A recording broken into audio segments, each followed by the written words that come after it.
નમસ્કાર મિત્રો અત્યાર સુધી આપણે અભ્યાસક્રમમાં આગળ ચાલતા જઈએ છીએ। સૌપ્રથમ આપણે માઇક્રો ટીચિંગ જોયું, અંગ્રેજીની અંદર પણ આપણે એક એકમ જોઈ લીધું આપણે। હવે મારે જે આજે વાત કર્યું છે તે બધા વિષયોની અંદર એક કોમન વાત આવે છે એ કરવી છે, અને તે જે સમજવાની છે વાત એ છે સંકલ્પના। મિત્રો મેં તમને અગાઉ પણ કહ્યું હતું કે સંકલ્પના એટલે શું એ તમારા દરેક વિષયની અંદર તમારે પૂછાતું હોય છે। તો આ દરેક વિષયની અંદર જે તે આપણી પારિભાષિક શબ્દો આવે એ શબ્દોની આપણે સંકલ્પના બરાબર સમજાવવાની હોય છે। તો આ સંકલ્પના એ શું છે, કઈ રીતે આપણે સંકલ્પનાને આપણે સમજાવી શકીએ, તો આ એના વિશેનો વિડીયો છે। તો જોઈએ આપણે કે વોટ ઇઝ કન્સેપ્ટ। કન્સેપ્ટ એટલે શું, સંકલ્પના એટલે શું। તો મિત્રો આપણે જ્યારે પણ સંકલ્પના આપણે સમજાવીએ ત્યારે આપણે શું શું આપણે એની અંદર આપણે સમજાવવાનું હોય એના વિશે મારે કેટલીક આજે વાત કરવાની છે। તો સૌ પ્રથમ આપણે એમના અર્થ તરફ જઈએ। જ્યારે પણ આપણે કોઈ પણની સંકલ્પના સમજાવવાની હોય તો સૌ પ્રથમ આપણે એનો અર્થ આપણે કહીશું। તો સંકલ્પનાનો અર્થ શું થાય, તો કે સંકલ્પનાનો અર્થ એક વિભાવના પણ થાય, સંકલ્પના એટલે ખ્યાલ પણ થાય। તો આવી રીતે સંકલ્પનાનો અર્થ એક ખ્યાલ થયો, એક વિભાવના થઈ, એક વિચાર પણ થયો, એક મૂળ સિદ્ધાંત પણ એને આપણે કહી શકાય। એટલે કે આવી રીતે મનની અંદર અથવા મનમાં જે આપણે અસ્તિત્વ ધરાવતો કોઈ પણ ખ્યાલ એને પણ આપણે સંકલ્પના કહી શકાય। તો સંકલ્પનો અર્થ આપણે સમજ્યા, તો સૌ પ્રથમ આપણે એનો અર્થ બતાવવાનો હોય। અર્થ બતાવ્યા પછી એની વ્યાખ્યા આપવાની હોય। કોઈ પણ આપણે દાખલા કે શિક્ષણ એટલે શું, અધ્યયન એટલે શું, અધ્યાપન એટલે શું, જો મિત્રો આપણે એની અંદર આ બધી સંકલ્પના એને જોઈ છે આપણે, તો એની સૌ પ્રથમ આપણે અર્થ આપ્યા પછી એને આપણે વ્યાખ્યા આપી શકાય। પણ મેં તમને અગાઉ પણ કહ્યું હતું મિત્રો કે જે મૂર્ત વસ્તુ હોય એની આપણે વ્યાખ્યા મર્યાદિત હોય। દાખલા તરીકે આ માઇક છે તો એની વ્યાખ્યા મારે આપવી હોય તો એને હું આપી શકું, મર્યાદિત છે, કારણ કે સામે દેખાય છે, આપણે અડી શકીએ છીએ, જોઈ શકીએ છીએ, તો એની વ્યાખ્યા મર્યાદિત હોઈ શકે।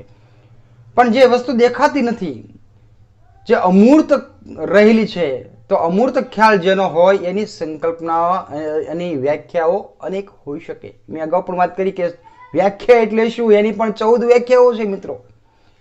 તો અહીંયા જે અમૂર્ત વસ્તુ હોય એને આપણે વ્યાખ્યા કરવી એ જરાક કષ્ટદાયક હોય છે, અથવા એની આપણે અનેક રીતે આપણે એને વ્યાખ્યાયિત આપણે કરી શકાય છે, અને બધાના મતે અલગ અલગ એની વ્યાખ્યા હોઈ શકે।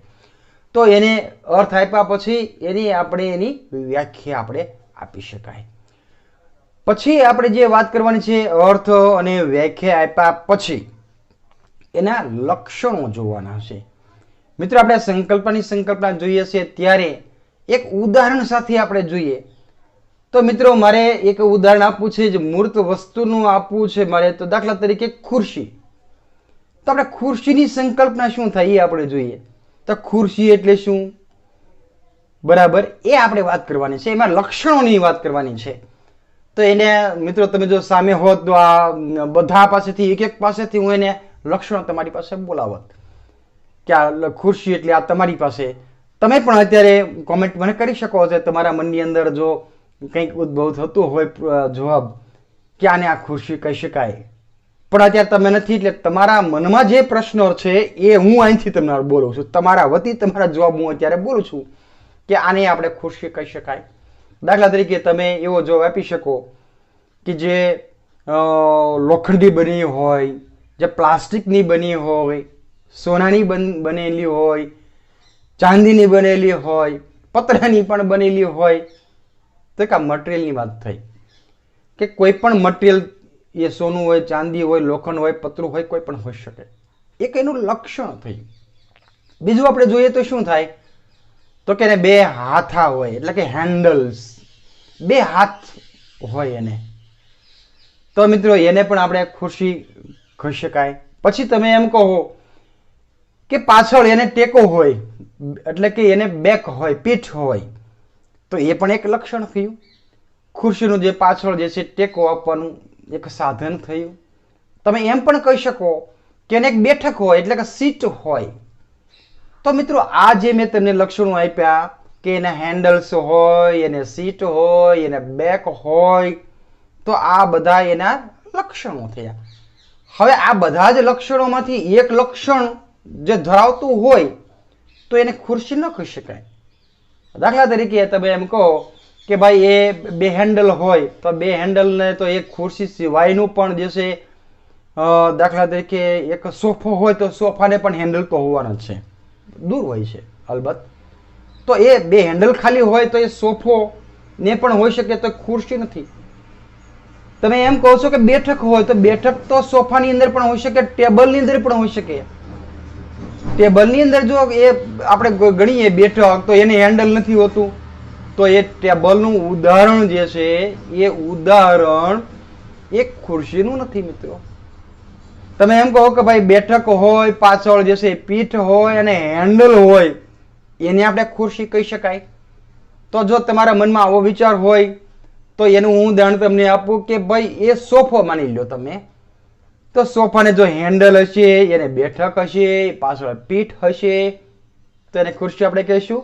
બિલકુલ આપણે નહીં કહીએ. તો હજુ પણ અહીંયા કંઈક આપણે લક્ષણ એવું ઘટે છે કે જેને એમ કહી શકાય નહીં આ જ ખુરશી. તો મિત્રો આ એક સંકલ્પનાની અંદર આપણે જોઈએ તો લક્ષણો આપણે જોવાના છે. કોઈ પણ આપણે વ્યાખ્યા કરતા હોઈએ આપણે, અને એમાંથી વ્યાખ્યામાંથી આપણે કેટલાક એના જે કી રૂપ શબ્દો હોય, કીવર્ડ્સ, એ આપણે તારવતા હોઈએ છીએ. તો આ રીતે આ સંકલ્પનાની અંદર, એમાં ખુરશીની સંકલ્પનાની અંદર આપણે એમનાથી કીવર્ડ્સ તારવવાના છે. તો આ ખુરશીની જે આપણે લક્ષણો જોયા, હવે એમાંથી આવશ્યક લક્ષણો કયા કયા છે અને અનાવશ્યક લક્ષણો કયા કયા છે એ પણ આપણે જરા એમાંથી વિચારવું પડે. અનાવશ્યક લક્ષણો કયા છે? દાખલા તરીકે આપણે ધાતુ બોલ્યા કે સોનાની ખુરશી હોય, લોખંડની હોય, પતરાની હોય, લાકડાની હોય, તો એ આવશ્યક નથી. એ કોઈ પણ ધાતુની હોઈ શકે, બરાબર. તો આવશ્યક લક્ષણો અને અનિવાર્ય લક્ષણ, અનિવાર્ય એટલે આટલું તો હોવું જ જોઈએ. આવશ્યકમાં થોડું ઘણું આવી શકે, પણ અનિવાર્ય લક્ષણમાં નહીં આવતું નથી. એ જ રીતે મેં તમને વાત કરી કે ભાઈ બે હેન્ડલ હોય, તો હેન્ડલ તૂટી ગયું હોય તો એને આપણે ખુરશી ન ગણીએ. પ્રાથમિક શાળાની અંદર, સરકારી પ્રાથમિક શાળામાં તમે જશો તો કેટલીક હેન્ડલ વગરની લાકડાની ખુરશી જોવા મળશે, તો પણ આપણે એને ખુરશી જ કહીશું. તો હેન્ડલ એ આવશ્યક લક્ષણ ગણાય છે કે અનિવાર્ય લક્ષણની અંદર આવશે? તમે જ મિત્રો વિચારો. તો હેન્ડલની જે આપણે વાત કરી લક્ષણોની, તો આ રીતે એ પેલું થઈ ગયું. એક ખુરશી છે કે નહીં એ તમે જ હવે વિચાર કરી લો. બીજું આપણે બેઠકની વાત કરી, તો બેઠકની અંદર પણ મેં તમને કહ્યું કે ભાઈ ત્રિપોય હોય કે કોઈ પણ ટેબલ હોય, તો ખાલી બેઠક હોય તો પણ એ ખુરશી નથી. તો મેં આ જે લક્ષણો બતાવ્યા, હેન્ડલ, બેક કે સીટ, એને ખુરશીની અંદર આપણે આવશ્યક લક્ષણ ગણાય, પણ અનિવાર્ય લક્ષણો એમાં નથી આવતા. કારણ કે આપણે જ્યારે આવી રીતે સંકલ્પના સમજાવીએ છીએ ત્યારે આપણે ઉદાહરણ પણ આપવાના છે આપણે, અને શિક્ષક હંમેશા ઉદાહરણથી જ એ સમજાવતા હોય છે. ઉદાહરણ ક્વેશ્ચન મિત્ર બાકી છે, હમણાં તમારે આવવાનું છે, નમૂનો પણ આ પાઠનો આવવાનો છે, તમારા દાર્શનિક ભાવનાબેન આપવાના છે, અનેક ઉદાહરણથી એ વાત કરવાના છે. તો આપણે હંમેશા આપણે ઉદાહરણથી આપણે સમજાવતા હોઈએ છીએ બાળકોને, ઉદાહરણથી એ સરસ રીતે સમજી જતા હોય છે. તો ઉદાહરણની અંદર ઉદાહરણને અનુદાહરણ, અનુદાહરણ એટલે કે જે ઉદાહરણમાં ફિટ ન બેસતું હોય એ અનુદાહરણ કહી શકાય. ઉદાહરણનું વિરુદ્ધાર્થી અનુદાહરણ. તો આ સોફો મેં તમને કીધું, ટેબલ કીધી, ત્રિપોઈ કીધું, એ બધા એના અનુદાહરણ છે, ઉદાહરણ નથી. બરાબર. એટલે આને ખુરશી કહી શકાય નહીં. સોફાને તમે શું કામ ન કહી શકાય? તો એને તમે સમજાવો છો. તો ખરેખર ખુરશી એટલે શું? હજી એ પ્રશ્ન રહ્યો છે મિત્રો. હજુ પણ તમે વિચારતા હશો, અને સાથે સાથે વિચારવાનું મિત્રો. અહીંયા તમે જો હોત તો મેં તમને કહ્યું કેટલાય બધા પ્રશ્નોની જડી વરસાવ હતું, અને તમારી પાસેથી અનિવાર્ય લક્ષણ હું તમને કાઢી શકત. તો હવે હું જ વાત કરી દઉં છું કે અનિવાર્ય લક્ષણની અંદર શું શું આવશે. તો ખુરશી એક એવું સાધન છે મિત્રો, જેમાં એક વ્યક્તિ બેસી શકે, જેને સીટ હોય અને પાછળ પીઠ હોય, અને તે ખુરશી જમીનથી ઉપરનો એનો આધાર રહી શકે એ રીતની વ્યવસ્થા હોય, એને આપણે ખુરશી કહેવાય. મિત્રો, આવી ખુરશીની વ્યાખ્યા તમે કદાચ ક્યારેય નહીં સાંભળી હોય, હસવું આવતું હશે તમને. તો મેં આજે વાત કરી એને આપણે જરાક સમજી લઈએ. મેં વાત કરી કે ભાઈ એક વ્યક્તિ બેસી શકે. જો સોફા હોય તો 2 જણા બેસી શકે છે, તો એને આપણે ખુરશી કહેતા નથી. માત્ર ને માત્ર એક જ વ્યક્તિ બેસી શકે, એને જ આપણે ખુરશી કહીએ છીએ. બરાબર. એ આ શું થયું? અનિવાર્ય લક્ષણ થયું. આ બીજું શું થયું ભાઈ? તો કે બેઠક હોવી જોઈએ, તો એટલે બેઠવા માટેનું એક આસન હોવું જોઈએ. તો એ પણ એ શું થયું? અનિવાર્ય લક્ષણોમાં આવશે. આસન હોય ફરજિયાત છે. જો આસન ન હોય તો ખુરશી ગણાતી નથી. એ જ રીતે શું છે? પીઠ હોવી જોઈએ.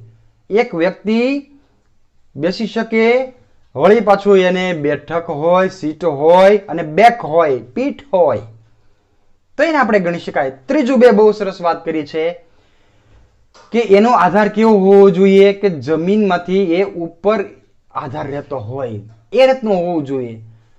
જો ઉપરથી જો નીચે રહેતું હોય તો એને આપણે ખુરશી નથી કહેતા, એને આપણે શું કહીએ છીએ? એને ઝૂલો કહી શકાય. ઉપર બાંધી હોય, નીચે આપણે લટકાવેલો હોય ને એની પર આમ ખુરશી જોવું જોઈએ. એમાં તમે જોઈ લેજો ઝૂલામાં જરાક હેન્ડલ પણ હોય, સીટ પણ હોય, બેઠક પણ હોય, પણ એને ખુરશી કહેતા નથી. એને આપણે શું કહીએ છીએ? એને ઝૂલો કહીએ છીએ મિત્રો, હિંચકો કહીએ છીએ આપણે. તો એ ખુરશીના ઓલામાં આવતું નથી, કારણ કે એ ઉપરથી એનો આધાર છે. ખુરશીનો આધાર ક્યાંથી રાખવાનો છે? નીચેથી રાખવાનો છે મિત્રો. તો આ રીતે એના અનિવાર્ય લક્ષણો આપણે જોયા. હવે આવશ્યક લક્ષણો મેં તમને કીધું, મટીરિયલ છે, હાથ હશે, બેઠક છે, સીટ છે, આ બધાને આવશ્યક લક્ષણો. પણ અનિવાર્ય લક્ષણની અંદર મેં તમને જે વાત કરી, તો મિત્રો આના પરથી તમે સરસ મજાની હવે ખુરશીની વ્યાખ્યા તમે બનાવી શકો કે ખુરશી એટલે કે એવું સાધન છે જે એક વ્યક્તિ બેસી શકે, જેમાં એને પીઠ હોય, સીટ હોય, બરાબર છે ને, હાથા પણ તમે એમાં મૂકી શકો. તો એવું એક આસન છે, એક આવું આસન જેને આપણે ખુરશી કહીએ છીએ. તો આસન એ શું થયું? એનું વિષય વસ્તુ થયું કે બેસવા માટે એક ખુરશીનો ઉપયોગ થવો જોઈએ. અલબત્ત આપણે તો ખુરશીનો ઉપયોગ તો ઘણી રીતે આપણે કરતા હોય છે. ક્યાંક આપણું અભરાયું મોટે હોય અને આપણે આંબી ન શકતા હોય તો એને ઊભા રહીને પણ આપણે એ ટેબલના સ્વરૂપે પણ ઘણી વખત એનો ઉપયોગ આપણે કરતા હોઈએ છીએ. પરંતુ એનો મુખ્ય હેતુ એ શું છે? કે એ બેસવા માટે હોય છે. તો મિત્રો આ રીતે આપણે ખુરશીની સંકલ્પના પરથી સંકલ્પના આપણે સમજી રહ્યા છીએ. ફરીને કહું છું કે સંકલ્પનાની અંદર સૌપ્રથમ આપણે અર્થ સમજાવીશું. અર્થ સમજાવ્યા બાદ આપણે એને વ્યાખ્યા આપીશું, અને વ્યાખ્યા પરથી આપણે કેટલાક એના કીવર્ડ્સ આપ્યા હોય એ કીવર્ડ્સને આપણે એને સમજાવીશું. આપણે મેં તમને વાત કરી કીવર્ડ્સની અંદર એક જ વ્યક્તિ હોય, આ બધા કીવર્ડ્સ થયા બધા. એ કીવર્ડ્સમાંથી એના લક્ષણો આપણે તારીશું, અને લક્ષણો કેવા તારીશું? આપણે અનિવાર્ય લક્ષણો તારવીશું અને આવશ્યક લક્ષણો આપણે તારવીશું. અનાવશ્યક લક્ષણો કયા કયા હોય છે એની પણ ચર્ચા કરી શકાય. આવશ્યક ન હોય તેવા, ધાતુની બનેલી હોય જોઈએ ખુરશી, આ લાકડાની હોય જોઈએ, એ અનાવશ્યક લક્ષણો છે. એ ન હોય તો પણ એ ચાલશે. તો અનિવાર્ય લક્ષણો, આવશ્યક લક્ષણો અને અનાવશ્યક લક્ષણો, અને પછી શું કરવાનું છે? એને એક ઉદાહરણ આપવાનું છે અને એનું અનુદાહરણ આપવાનું છે. એટલે આને એ ઉદાહરણમાં ફિટ કરી શકાય અને આ અનુદાહરણ આપીએ તો એ આનું ઉદાહરણ નથી. તો મિત્રો હવે તમારે બંને વર્ષની અંદર ઘણી બધી સંકલ્પનાઓ સમજાવવાની તમારે એક્ઝામની અંદર આવશે. તો બરાબર જો આપણે સંકલ્પના ક્લિયર થઈ હોય, કન્સેપ્ટ આપણામાં ક્લિયર થયો હોય, તો આપણે બીજાને આપણે સમજાવી શકીએ. મિત્રો જ્યાં સુધી કન્સેપ્ટ ક્લિયર ન થાય ત્યાં સુધી આપણે મનની અંદર આપણે આ વસ્તુ શું છે એવું આપણે પ્રશ્ન થયા રાખે. તો મિત્રો દાખલા તરીકે હું એક જ ઉદાહરણ આપું કે નાઉન એટલે શું? ગણિતની અંદર જોઈએ તો સરવાળો એટલે શું? બરાબર. તો સરવાળો એટલે શું એની સંકલ્પના આપણે સમજાવવાની હોય કે આને આને આપણે સરવાળો કહી શકાય, આને સરવાળો ન કહી શકાય. તો આવી નાની નાની પણ ઘણી બધી સંકલ્પનાઓ આપણે એ ભણવાની આવશે અને તમારા વિષયની અંદર પણ આવશે. તો આવી રીતે આપણે સંકલ્પના બરાબર આપણે સમજાવી શકાય. આશા રાખું છું કે સંકલ્પના એ શું છે, કન્સેપ્ટ એ શું છે એ તમને પણ ક્લિયર થઈ ગયું હશે. જો ન થયું હોય તો ફરી કમેન્ટ કરજો, ફરીને કંઈક જુદી પ્રયુક્તિ દ્વારા હું સમજાવીશ. અસ્તુ.